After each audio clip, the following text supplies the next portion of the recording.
É difícil encontrar uma série que prenda a nossa atenção do início ao fim, onde o final não seja uma bosta, não é verdade? Mas não é o caso de Peaky Blinders, que apesar de não ser uma série excelente, conseguiu encerrar bem no seu final. Dito isso, será que a gente precisava mesmo de um filme que concluísse o que já havia sido finalizado de forma satisfatória? Sejam muito bem-vindos àquele canal sobre cinema, eu sou o Felipe. Se você está procurando algo para assistir, aqui é o seu lugar e eu sou o seu humilde anfitrião. Então antes da gente começar, já taca o dedo nesse like, meu filho, para que o YouTube propague a palavra para mais pessoas, tá bem? Eu vejo vocês depois da nossa vinheta.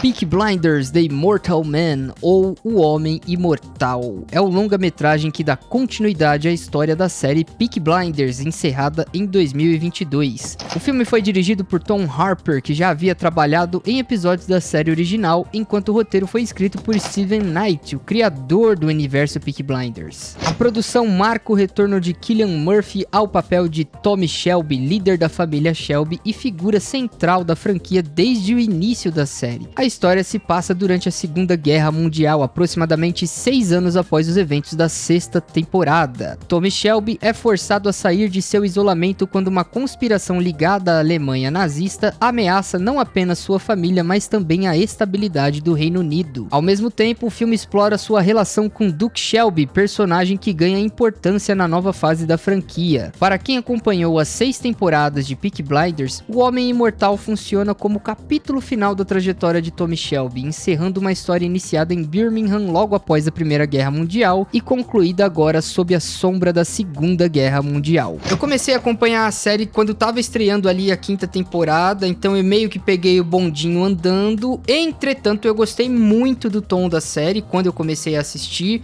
E eu gostei muito do anacronismo que eles fazem com as músicas, né? Então, apesar de ser uma série de época, ela se utiliza de músicas contemporâneas, músicas famosas, atuais, pra compor a trilha sonora da produção. E o elenco também era excelente, né? Além de você ter nomes fixos, como o do Cillian Murphy ali no elenco principal, você tinha participações de atores famosos, como o Adrien Brody, que fez o vilão na 4ª temporada, que na minha opinião foi o melhor vilão de toda a série, e outros atores como Tom Hardy, que interpretaram o Alf, né? Quem assistiu a série vai lembrar do Alf e vai concordar comigo que ele é um dos personagens mais memoráveis por causa, muitas vezes, do senso de humor dele. Então foram 6 temporadas ali que, apesar de não serem excelentes em todos os seus episódios, conseguiam manter um certo padrão de qualidade que impediam a produção de ser ruim de certa forma. Então, quando anunciaram que haveria um filme que iria concluir a história da série, eu fiquei com um sentimento mais de curiosidade do que qualquer outra coisa, porque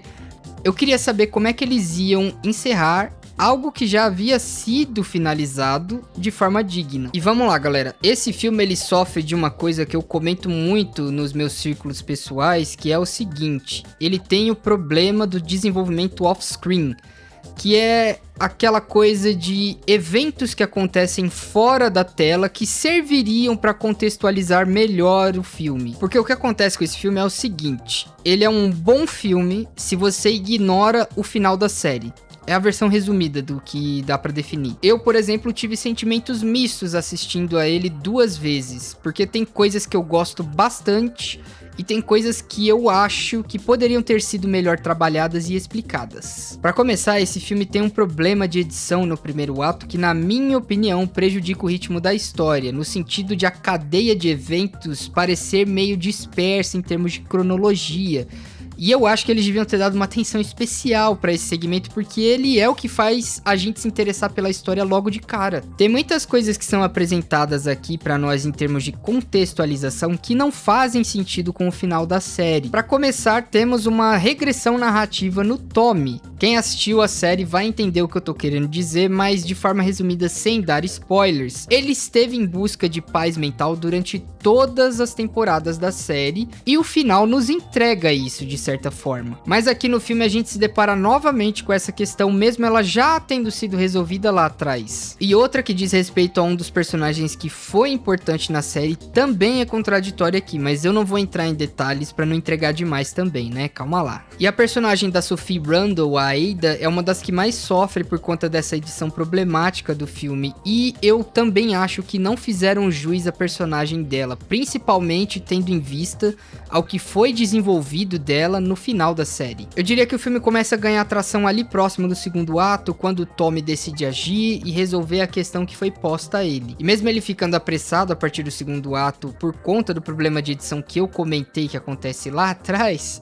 dá pra ver que o foco no Tommy faz toda a diferença, porque afinal de contas é um filme sobre a conclusão da história dele, é um epílogo para a história do Thomas Shelby. Por isso que eu comentei que os meus sentimentos assistindo a esse filme foram mistos, porque quando ele se propõe a explorar a psique do Tommy, é aonde ele encontra a força dele. Aqui a gente tem um personagem que, apesar de ter sido grandioso como gangster no passado, se encontra naquele momento da vida onde ele começa a se questionar sobre as escolhas que ele fez ao longo do caminho e a pensar sobre a própria história que ele viveu, né? A própria história dele ao longo de todos esses anos. E o Cillian Murphy faz um excelente trabalho de atuação ao transmitir esse peso do passado que o personagem carrega, às vezes com um mero olhar. Você consegue ver que ele é um homem assombrado pelas perdas que aconteceram na jornada dele, tanto dos amigos quanto dos familiares. E é nesse segmento do filme que o personagem do Barry Keoghan também começa a ganhar mais profundidade pro Duke Shelby, que foi introduzido ali no final da série, na última temporada, né?